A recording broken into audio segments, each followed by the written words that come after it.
Mi hermano desapareció durante nuestras vacaciones, y al regresar descubrimos que había usado la tarjeta de mi padre para ir a un casino y perdió el ahorro de 20 años de mi papá. Las vacaciones familiares siempre fueron una tradición en mi familia. Todos los años, mis padres planeaban cuidadosamente un viaje en el que los 4 pudiéramos disfrutar, desconectar de la rutina y pasar tiempo juntos. Este año no fue diferente. Habíamos elegido un destino paradisíaco, una playa tranquila en un pequeño pueblo costero.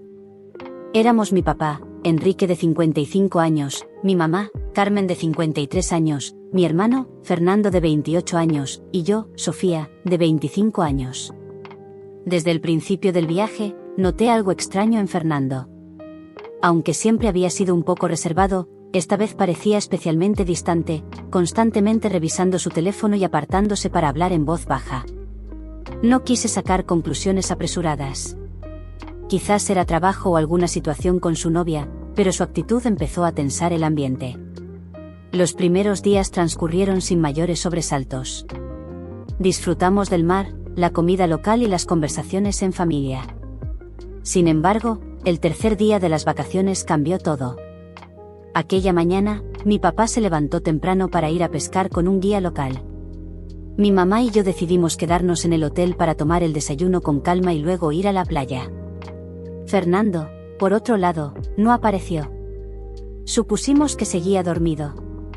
Cuando mi papá regresó al hotel al mediodía, preguntó por Fernando, ya que no lo había visto desde la noche anterior. Mi mamá fue a tocar la puerta de su habitación, pero no respondió. Cuando entró, la habitación estaba vacía. Su cama no estaba hecha, y algunas de sus cosas, incluida su mochila y su teléfono, no estaban allí. Al principio, pensamos que simplemente había salido a explorar el pueblo por su cuenta. Pero mientras avanzaba la tarde y no recibíamos noticias de él, empezamos a preocuparnos. Intentamos llamarlo, pero su teléfono iba directamente al buzón de voz. Revisamos en la recepción del hotel, preguntamos a algunos empleados y hasta recorrimos las calles cercanas, pero no había señales de Fernando. La desaparición de Fernando nos dejó a todos en un estado de ansiedad. Mi mamá estaba al borde de las lágrimas, mientras que mi papá, siempre calmado, intentaba razonar: seguro está bien. Tal vez conoció a alguien y se fue con ellos, ya sabes cómo es. Sin embargo, a medida que pasaban las horas, su tono se tornó más tenso. Esa noche, no pudimos dormir. Mi mamá insistió en llamar a las autoridades locales, quienes nos dijeron que debíamos esperar 24 horas antes de reportar a alguien como desaparecido.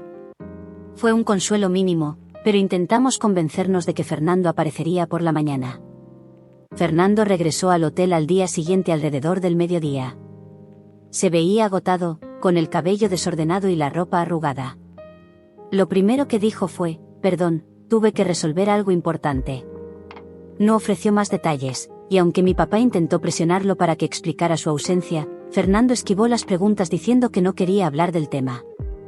Mi mamá, aliviada de verlo sano y salvo, le pidió que al menos prometiera no volver a desaparecer de esa manera.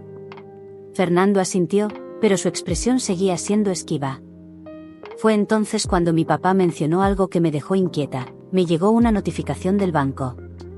Parece que hubo cargos grandes en mi tarjeta de crédito. ¿Tú sabes algo de esto, Fernando? Fernando negó rápidamente con la cabeza, casi demasiado rápido. Mi papá decidió revisar sus cuentas esa misma noche. Lo que descubrió nos dejó a todos helados. Enrique, mi papá, siempre había sido extremadamente cuidadoso con sus finanzas. Había trabajado toda su vida como carpintero, ahorrando cada centavo posible para asegurarse de que mi mamá y él tuvieran una jubilación cómoda. Durante 20 años, había acumulado un fondo que ahora se encontraba casi vacío. Revisando los movimientos de la cuenta, mi papá descubrió que en las últimas 48 horas se habían hecho varios retiros y compras en un casino cercano. La suma total ascendía a casi todo lo que había ahorrado durante 2 décadas. Cuando confrontó a Fernando, este inicialmente lo negó. Dijo que debía haber sido un error o alguien más que había tenido acceso a la tarjeta. Mi papá no estaba dispuesto a aceptar excusas. Fernando, sé que fuiste tú. Nadie más tiene acceso a mi tarjeta. Si no dices la verdad ahora mismo, no sé cómo voy a reaccionar. Fernando finalmente cedió. con los ojos llenos de lágrimas y la voz temblorosa, confesó: «Lo siento, papá». Estaba desesperado. Pensé que podía ganar algo de dinero rápido, pero todo se salió de control. La confesión de Fernando nos dejó devastados. Mi mamá lloraba en silencio, incapaz de mirar a su hijo. Mi papá, que siempre había sido el pilar de la familia, parecía destruido. «¿Cómo pudiste hacer esto, Fernando? Ese dinero era nuestro futuro. Era para tu madre y para mí. ¿Cómo pudiste ser tan egoísta?».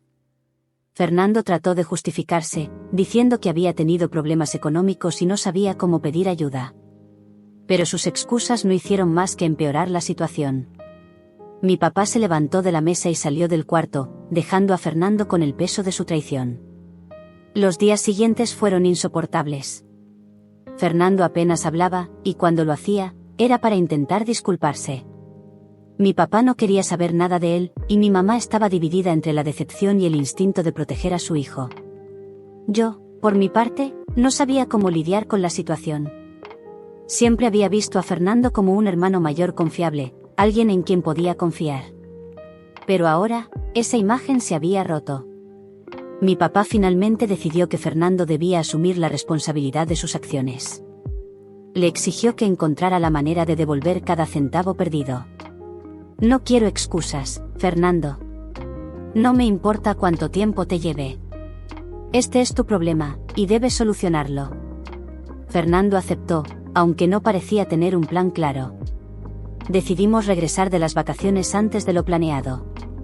La atmósfera en la familia era tensa, y todos necesitábamos tiempo para procesar lo sucedido. Actualización 1.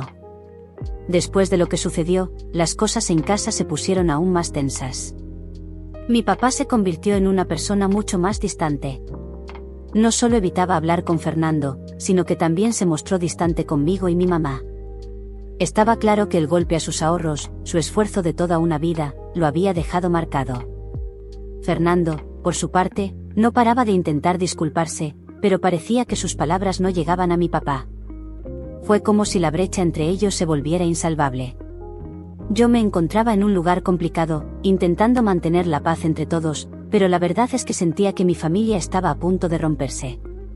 Una noche, mientras intentaba dormir, escuché a mi papá y a Fernando hablando en voz baja en el salón. La puerta estaba entreabierta, y no pude evitar escuchar parte de su conversación. Fernando le estaba diciendo a mi papá que había comenzado a trabajar en un segundo empleo para poder devolver el dinero.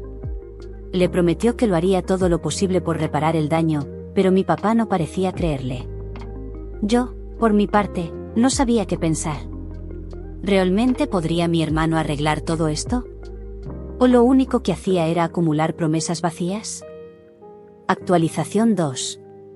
Unos días después, mi papá nos reunió a todos en la mesa. La atmósfera estaba cargada de tensión, y todos sabíamos que era hora de abordar lo que había sucedido. Mi papá comenzó diciendo algo que me dejó helada: «He estado pensando mucho en todo esto, y lo que hizo Fernando no tiene perdón. Pero soy su padre, y no puedo simplemente darle la espalda». Me sorprendió escuchar eso, ya que había estado muy distante de él. Sin embargo, mi papá continuó: «Lo que necesitamos ahora es hacer algo más que solo palabras. No quiero que Fernando siga pensando que puede salir de esto fácilmente. Así que tomé una decisión: voy a usar mis ahorros para cubrir la pérdida, pero Fernando tendrá que pagarme cada centavo, trabajando y sin ninguna excusa». La reacción de mi hermano fue inmediata. Empezó a llorar y a pedir perdón, pero mi papá no cedió. «Tienes que hacer lo correcto», le dijo. «Este es tu camino, y vas a recorrerlo hasta el final». Por primera vez, vi a mi papá con una determinación fría que nunca había visto antes. Me dio miedo pensar que la relación entre ellos podría haberse roto para siempre. Actualización 3.